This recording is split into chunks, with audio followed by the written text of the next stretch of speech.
Hello friends, welcome to flourish learning. शिक्षणाने माणूस समृद्ध होतो. चला तर मग आज आपण इयत्ता 10वी गणित भाग 1 मधील पाठ 4 अर्थनियोजन शिकूयात, समजून घेऊयात आणि समृद्ध होऊयात. आज आपण पाहूयात सराव संच 4.4. प्रश्न पहिला, एका शेअरचा बाजारभाव 200 रुपये आहे. तो खरेदी करताना 0.3% दलाली दिली, तर या शेअरची खरेदीची किंमत किती? शेअरची खरेदी किंमत बरोबर बाजारभाव अधिक दलाली. बाजारभाव किती आहे तर 200 आहे, बरोबर 200 अधिक दलाली किती आहे तर 200चे काय होईल 0.3% होईल. दलाली 0.3% म्हटलेले आहे, पण ती 200चे 0.3% होईल. म्हणजेच काय होईल तर हे 200 आपण आहे तसंच लिहूयात आधी. मग ते कंसामध्ये काय करूयात 200चे 0.3% म्हणजे 200 गुणिले 0.3 100 होईल, कंस पूर्ण, बरोबर. हे 200 आहे तसंच राहू देत. आता इथे काय होईल तर ह्या शून्याला हा शून्य निघून जाईल पहा, आणि हे अधिक चिन्ह आपण लिहूयात. इथे कंसामध्ये काय राहील 2 गुणिले 0.3 राहील, बरोबर 200 अधिक 3 दुनी 6 आणि हे 0.6 असं उत्तर मिळेल आपल्याला, बरोबर. आता हे 200 अधिक 0.6 यांची जर आपण बेरीज केली तर आपल्याला बेरीज किती मिळते तर 200.6. याच्या पुढे आपण शून्य लिहिला तरी चालेल, म्हणजे 200.60 रुपये. दशांश चिन्हानंतर जो अंक असतो त्याच्यासमोर आपण कितीही शून्य लिहिले तरी चालतात. आपण तर काय लिहिलं 200.60 रुपये. म्हणून शेअरची खरेदी किंमत 200.60 रुपये आहे.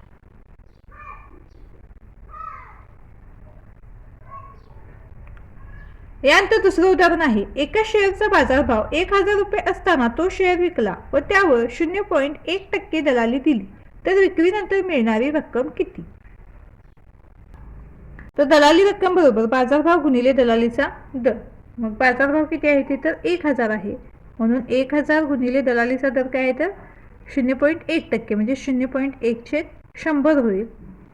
तर इथे सुद्धा काय होतील, ह्या 2 शून्य नाही 2 शून्य आपण घालूयात, म्हणजेच काय होईल 10 गुणिले 0.1 हा गुणाकार होईल, म्हणजेच काय होईल 1 रुपया. 10 एके 10 होईल अशा पद्धतीने, आणि एक अंक सोडून दशांश चिन्ह म्हणून 1. म्हणून दलाली रक्कम बरोबर 1 रुपया. म्हणून विक्रीनंतर मिळणारी रक्कम बरोबर बाजारभाव वजा दलाली. मग बाजारभाव किती आपल्याला इथे 1000 आहे, वजा दलाली 1, म्हणजेच काय मिळेल आपल्याला तर 999 रुपये. म्हणून विक्रीनंतर मिळणारी रक्कम बरोबर 999 रुपये. यानंतर तिसरं उदाहरण आहे, खालील शेअर खरेदी विक्रीच्या विवरणपत्रातील रिकाम्या जागा भरा. बी विकत घेतले, एस विकले. शेअर्सची संख्या इथे दिलेली आहे, त्यानंतर शेअर्सचा बाजारभाव दिलेला आहे. त्यावरून आपल्याला शेअर्सची किंमत, दलालीचा दर 0.2% असताना दलालीवरील CGST 9%, दलालीवरील SGST 9% आणि शेअर्सची एकूण किंमत, हे सर्व आपल्याला इथं काढायचं आहे.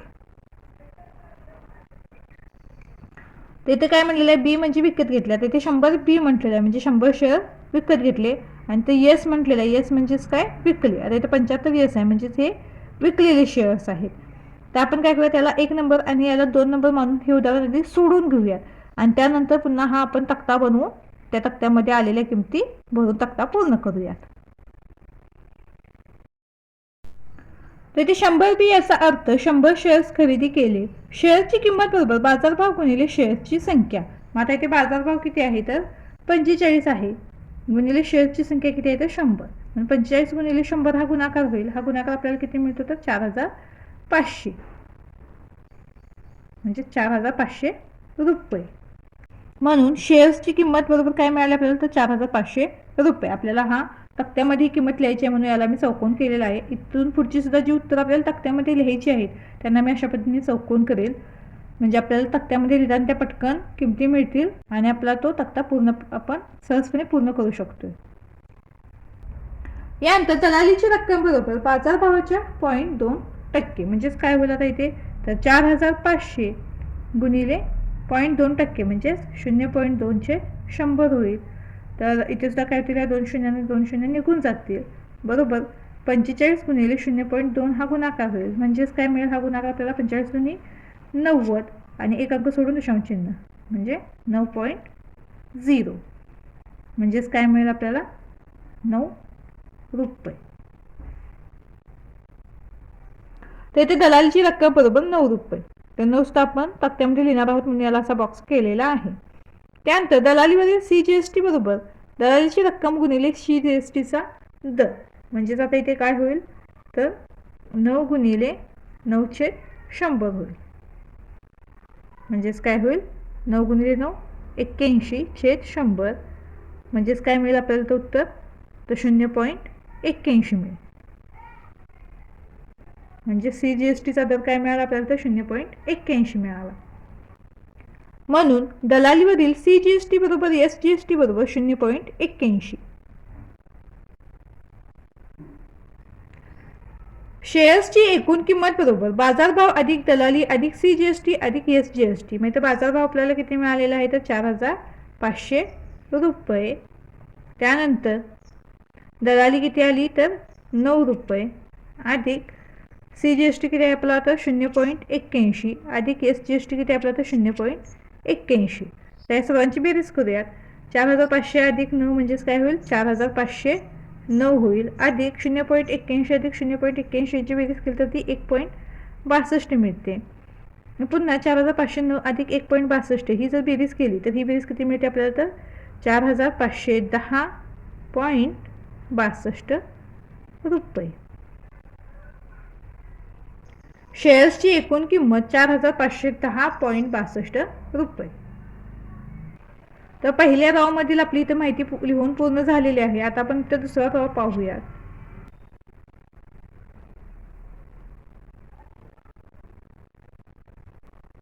इथे 75 याचा अर्थ 75 शेअर्स विक्री केले. शेअर्सची किंमत बरोबर बाजारभाव गुणिले शेअर्सची संख्या. म्हणजे आता इथे काय होईल तर 200 गुणिले 75 हा गुणाकार होईल. हा गुणाकार आपल्याला किती मिळतो पहा 75 गुणिले 150 आणि पुढे 2 शून्य आहेत तशा म्हणजेच 15,000 रुपये. म्हणून शेअर्सची किंमत बरोबर 15,000 रुपये. दलालची रक्कम बरोबर बाजारभावाच्या 0.2% 0.2% म्हणजेच काय होईल तर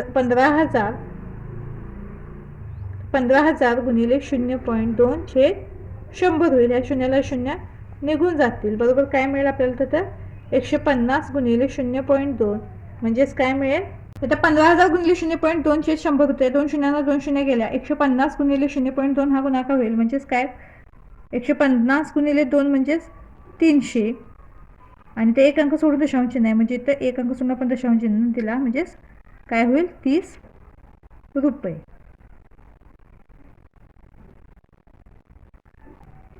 ते एक अंक सोडून दशांश चिन्ह आहे म्हणून इथं सुद्धा आपण एक अंक सोडून दशांश चिन्ह दिलेला आहे आणि 30 रुपये आपलं उत्तर येईल. दलालीची रक्कम बरोबर 30 रुपये. तर इथे दलालीवरील CGST बरोबर दलालीची रक्कम गुणिले CGSTचा दर. दलालीची रक्कम किती आहे तर 30 गुणिले CGSTचा दर काय आहे तर 9% म्हणजेच 9/100. आता इथे काय होईल 1 शून्याला 1 शून्य निघून जाईल आणि याचा गुणाकार करूयात 9 त्रिक 27/10 होईल. म्हणजेच आपल्याला इथे काय मिळेल उत्तर तर 2.7. तिथं 10 आहे तर छेदामध्ये 10 आहे म्हणून आपण वर अंशामध्ये एक अंक सोडून दशांश चिन्ह देऊयात म्हणून 2.7. म्हणून दलालीवरील CGST बरोबर SGST बरोबर 2.7. शेअर्सची विक्री किंमत बरोबर शेअर्सची किंमत वजा दलाली अधिक CGST अधिक SGST. आता शेअर्सची किंमत किती आहे तर 15,000 रुपये म्हणून 15,000 वजा कंसामध्ये काय होईल दलाली 30 अधिक CGST किती आली तर 2.7 आणि SGST सुद्धा 2.7 पण आपण इथे 2.70 लिहिलं तरी चालेल अधिक 2.70 कारण याच्या पुढे आपण किती शून्य लिहिल्या तरी चालतील. बरोबर आता इथे काय होईल तर 15,000 वजा कंसामध्ये हे 30 अधिक 2.70 अधिक 2.70 म्हणजेच काय मिळेल आपल्याला 5.40 बरोबर 15,000 वजा 30 अधिक 5 35.40. मग 15,000 वजा 35.40 ही वजाबाकी आपल्याला किती मिळते तर 14,964.60.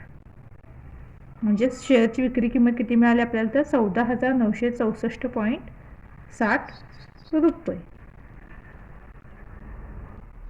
तर आपलं उदाहरण सोडून पूर्ण झाल्यानंतर आपल्याला जी माहिती मिळाली ती माहिती आपण त्या तक्त्यामध्ये भरलेली आहे आणि अशा पद्धतीने आपल्याला ते तक्ता पूर्ण होईल. पहा, शेअरची संख्या 100 रुपये असताना शेअर्सचा बाजारभाव 45 रुपये, शेअरची किंमत 4,500 रुपये, दलालीचा दर 0.2% असताना 9 रुपये, दलालीवर CGST 9% 0.81 रुपये, दलालीवर SGST 9% 0.81 रुपये आणि शेअरची एकूण किंमत 4,510.62 रुपये.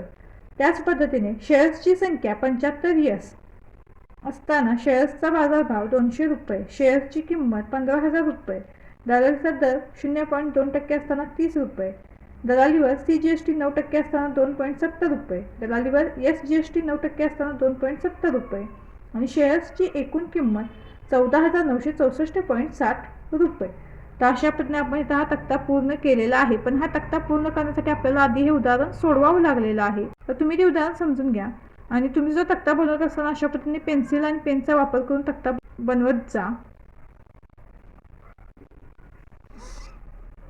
त्यानंतर चौथं उदाहरण आहे, श्रीमती देसाई यांनी 100 रुपये दर्शनी किमतीचे शेअर्स बाजारभाव 50 रुपये असताना विकले तेव्हा त्यांना 4,988.20 रुपये मिळाले. दलालीचा दर 0.2% व दलालीवरील GSTचा दर 18% आहे. तर त्यांनी किती शेअर्स विकले ते काढा. तर बाजारभाव 50 रुपये असलेला एक शेअर विकल्यावर किती रुपये मिळतील ते काढू. एक शेअरवरील दलाली रक्कम बरोबर बाजारभाव गुणिले दलालीचा दर. आता ते बाजारभाव किती आहे तर 50 आहे, म्हणून 50 गुणिले दलालीचा दर 0.2% म्हणजे 0.2/100 होईल. तर आता इथे काय होईल, ह्या शून्याला शून्य निघून जाईल, 5 1 5, 5 2 10 म्हणजेच काय होईल तर 0.2/2 होईल. म्हणजेच आपल्याला उत्तर काय मिळेल तर 0.1 रुपया, कारण 2 के 2 होईल आणि 0.1 रुपया उत्तर मिळेल. एक शेअरवरील दलाली रक्कम किती मिळाली आपल्याला 0.1 रुपया. आता या दलालीवरील GST बरोबर दलाली गुणिले GSTचा दर. दलाली किती मिळाली आपल्याला तर 0.1 गुणिले GSTचा दर किती आहे तर 18% म्हणून 18/100 होईल. म्हणजेच काय होईल ते तर 0.018 रुपये होईल, कारण हा एक पॉईंट आणि या दोन शून्यांचा एक आपण त्या दशांश चिन्ह देणार आहोत. त्यामुळे 0.018 रुपये उत्तर येईल आपलं. दलालीवर GST किती आहे तर 0.018 रुपये. तर एका शेअरची विक्री किंमत बरोबर बाजारभाव वजा कंसामध्ये दलाली अधिक दलालीवरील GST. मग आता इथे बाजारभाव किती आहे तर 50 आहे, म्हणून 50 वजा कंसामध्ये काय होईल 0.1 अधिक 0.018 म्हणजेच काय होईल 50 वजा 0.118 होईल. मग आपण ही जर वजाबाकी केली तर आपल्या वजाबाकी किती मिळते तर 49.882 रुपये. म्हणजेच एक शेअर विकल्यावर 49.882 रुपये मिळतात. आपल्याला विकलेल्या शेअर्सची संख्या काढायची आहे, म्हणून विकलेल्या शेअर्सची संख्या बरोबर मिळालेली एकूण रक्कम भागिले एक शेअरची विक्री किंमत. तर मिळालेली एकूण रक्कम किती आहे तर 4,988.20 आणि भागिले एका शेअरची विक्रीची किंमत किती आहे तर 49.882. तर ही 4,988.20 ही पुस्तकात आपल्याला प्रश्नामध्येच दिलेली आहे किंमत. तर त्या किमतीला आपण एका शेअरची विक्री किंमतने भाग देत आहोत. म्हणून आपण इथे काय करूयात, दोन्ही बाजूंना काय करूयात 1000ने गुणून घेऊयात. बरोबर आपण इथे काय केलं तर 4,988.20 गुणिले 1000 भागिले 49.882 गुणिले 1000 केलं. अंश छेदाला आपण ते 1000ने गुणून घेतलं. हा गुणाकार केल्यानंतर आपल्याला काय मिळेल तर 49,88,200 भागिले 49,882 मिळेल. बरोबर. आता इथे काय होईल 1000ने गुणल्यानंतर आपल्याला काय मिळालं 49,88,200 भागिले 49,882. आता इथं सुद्धा 49,882 आहे, इथं सुद्धा 49,882 आहे. पहा, मग याला हा भाग जाईल, 1 राहील आणि ह्या पुढे 2 शून्य आहेत तशा, म्हणजे उत्तर आपलं काय येईल इथं 100 येईल. याला 1चा भाग बसेल आणि या पुढील 2 शून्य आपण आहेत तशा दिलेले आहेत. तेथे 100 काय मिळालं आपल्याला तर विकलेल्या शेअर्सची संख्या आहे, म्हणून श्रीमती देसाई यांनी 100 शेअर्स विकले.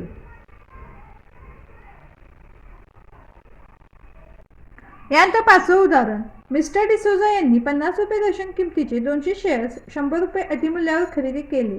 त्यावर कंपनीने 50% लाभांश दिला. लाभांश मिळाल्यावर त्यातील 100 शेअर्स 10 रुपये अवमूल्याने विकले व उरलेले शेअर्स 75 रुपये अधिमूल्याने विकले. प्रत्येक व्यवहारात 20 रुपये दलाली दिली तर त्यांना या व्यवहारात नफा झाला का तोटा आणि किती रुपये? तर मिस्टर डिसोजा यांनी गुंतवलेली एकूण रक्कम काढू. त्यांनी 50 रुपये दर्शन किमतीचे शेअर्स 100 रुपये अधिमूल्याने घेतले आहेत, म्हणून खरेदी करतानाचा बाजारभाव बरोबर दर्शन किंमत अधिक अधिमूल्य म्हणजेच काय होईल आता इथे तर 50 अधिक 100 होईल. म्हणजेच ही बेरीज आपल्याला किती मिळते तर 150 रुपये. तेथे बाजारभाव आपल्याला काय मिळाला तर 150 रुपये. आपण गुंतवणूक काढूयात. गुंतवणूक बरोबर बाजारभाव गुणिले शेअर्सची संख्या. मग बाजारभाव किती आपला तर 150 आणि शेअर्सची संख्या किती आहे तर 200. मग 15 दुनी 30 होईल आणि पुन्हा ह्या पुढे 3 शून्य आहेत तशा, म्हणजे 30,000 रुपये होईल. गुंतवणूक किती आली तर 30,000 रुपये. त्यांना शेअर खरेदी करताना द्यावी लागलेली दलाली 20 रुपये, म्हणून मिस्टर डिसोजा यांचा एकूण खर्च बरोबर काय होईल तर 30,000 अधिक 20 बरोबर किती मिळेल हे तर 30,020 रुपये. याला आपण समीकरण नंबर 1 देऊयात. आता त्यांना या व्यवहारात किती रक्कम मिळेल ते काढू. त्यांना 50% दराने लाभांश मिळाला, म्हणून एक शेअरवर मिळणारा लाभांश बरोबर दर्शनी किंमत गुणिले लाभांश दर. म्हणजेच काय होईल आता इथे तर 50 गुणिले 50/100 होईल. म्हणजेच काय ह्या शून्याला शून्य निघून जातील आणि 5 गुणिले 5 25. म्हणजे एक शेअरवर मिळणारा लाभांश किती आहे तर 25 आहे.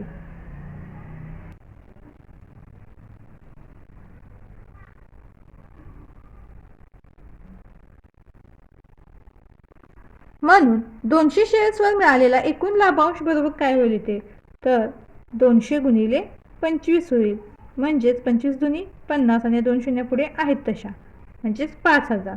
त्याला आपण समीकरण नंबर 2 देऊयात. मिस्टर डिसोजा यांनी 100 शेअर्स 10 रुपये अवमूल्याने विकले. या व्यवहारात एक शेअरचा बाजारभाव बरोबर दर्शनी किंमत वजा अवमूल्य. म्हणजे आता इथे काय होईल तर 50 वजा 10 वजाबाकी काय मिळते आपल्याला 40. म्हणजेच एका शेअरचा बाजारभाव किती आहे तर 40 आहे. म्हणून त्यांना 100 शेअर्स विकून मिळालेली रक्कम बरोबर काय होईल तर 40 गुणिले 100 हा गुणाकार होईल. हा गुणाकार किती मिळतो आपल्याला तर 4,000 मिळतो. मिस्टर डिसोजा यांना दलाली वजा जाता मिळालेली रक्कम बरोबर काय होईल तर 4,000 वजा 20 होईल. ही वजाबाकी किती मिळते तर 3,980 रुपये. त्याला आपण समीकरण नंबर 3 देऊयात. उरलेले 100 शेअर्स त्यांनी 75 रुपये अधिमूल्याने विकले. या व्यवहारातील एक शेअरचा बाजारभाव बरोबर दर्शनी किंमत अधिक अधिमूल्य. म्हणजे आता इथे काय होईल तर 50 अधिक 75 ही बेरीज होईल. ही बेरीज आपल्याला किती मिळते तर 125 रुपये. म्हणजे या व्यवहारातील एक शेअरचा बाजारभाव किती आहे तर 125 रुपये. या बाजारभावाने 100 शेअर्स विकून मिळालेली रक्कम बरोबर आता इथे काय होईल तर 125 गुणिले 100 होईल. तर हा गुणाकार आपल्याला किती मिळतो तर 12,500 मिळतो. तर या बाजारभावाने 100 शेअर्स विकून मिळालेली रक्कम बरोबर 125 गुणिले 100 बरोबर 12,500. परंतु या व्यवहारात सुद्धा त्यांना 20 रुपये दलाली द्यावी लागली, म्हणून त्यांना दलाली वजा जाता मिळालेली रक्कम बरोबर 12,500 वजा 20 म्हणजेच काय 12,500 वजा 20 बरोबर 12,480. याला आपण समीकरण नंबर 4 देऊया.